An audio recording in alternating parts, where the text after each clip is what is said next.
Hello everyone, welcome back to Joy's Creative Finger, and once again I've built another house on this private island. I couldn't resist, and I tell you what, I have settled for this one because it's more authentic. It's really a perfect fit for the setting. I'm not saying that the other ones don't work, but it just so turns out that I have fallen in love with this particular build. As simple as it is, this is actually meant to be a love shack, but I decided to make it a mermaid shack instead, and it worked out. I'm glad I've kept the original feature of the foundation because it would be the only unique one in the game. These doors are perfect on this build. I'm happy I've used them, so they would permanently be on this particular property. I'm not going to demolish this particular plot with this house on it, so this is basically what's going to be here in my town. It's really unlikely that I'm going to demolish this for anything else. It's just perfect and really intimate. I've gone for this distressed wood because it makes sense that this house has suffered a lot of battering from the ocean and the sands on the island, so that's perfect.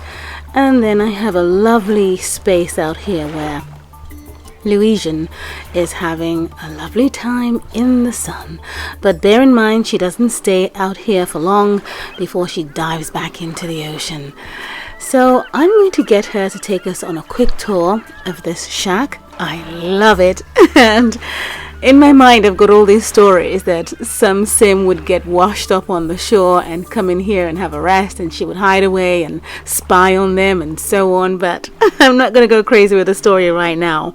But definitely this is where this sim is going to live permanently, so if you ever visit my town, be sure to come over to this island and spend some time with her if she's not in the ocean. This is her living room. It's beautiful. Yes, she does have a TV. I just felt it was too empty, so I placed a television in there, and I just thought it's probably something she uses to view the world. And then this is the kitchen. This is what I've chosen to do. I was inspired by some of these builds I've seen online. It's on YouTube. They're called tiny homes, and they have an amazing way of fitting in everything into one small build. This is her bedroom. It's lovely. Again, you've seen this bed in 3 builds in total that I've put together on this island. But this for me is perfectly in place in this room. And of course she's got the bifold double doors that lead out to that balcony, which is perfect. There's no need for privacy in terms of, access through the different doors. And this is the bathroom. It's massive, it's beautiful, and you can make use of the sink on either side of the bathtub. And I'll just show you. So there you go. There's no obstruction whatsoever because the center part of the sink is not really in use, right? So yeah, she's got some robes, she's got towels to dry off, and obviously the longer she stays out, she would turn into human, right? But when she goes back into the ocean, she remains wet. There is no rug in the living room or anywhere else for that matter, because she walks in and her tail splashes in a lot of water. So I thought it was important that there were no rugs in the house. So this is basically the overview for you. It's really perfect, and I will occasionally bring Sims here to holiday. Yeah, the only thing is they wouldn't know that the actual owner is a mermaid. Now, of course, I'm not going to just leave you in this video and not tell you how I was able to do this. Probably most of you watching already know how this is done, but of course there is a good number of you who have no idea how to get an actual mermaid on a normal plot. So I'm going to very quickly show you how to do this, and then of course you can have some mermaids, perhaps on a mermaid reef you could call it, or something like that. So here's what you do.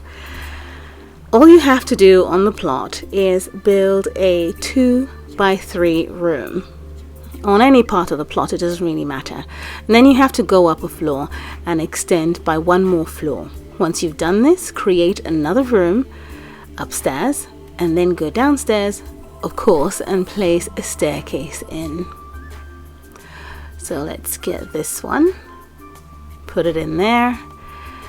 And what's going to happen next, and we're not going to do that right now, but what's going to happen next is you would be on the 2nd floor and try to change the flooring, but don't do that yet. Just leave it as it is. and then go over to your romantic island. Now, unfortunately, if you don't have a romantic island, this is not going to work for you. So you go over here and you get any sim of your choice to have a good swim.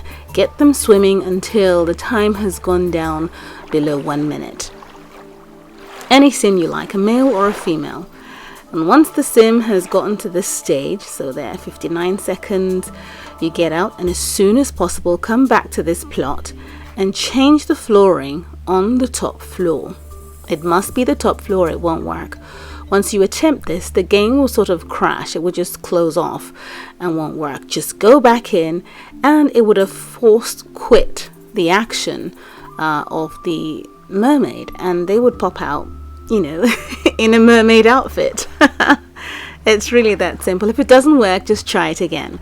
And I think I'm going to go through this process repeatedly and fill this island up with so many mermaids. That would be hilarious. But I have to say, it gives me the shivers when I see the way they walk around on those tails. It's quite eerie. But anyway, this is how I do it. And I think it's quite straightforward. I am not the creator of this glitch, absolutely not. I've seen a few tips on YouTube from quite a number of videos, and I thought I'd quickly make use of that and keep a mermaid in this house forever.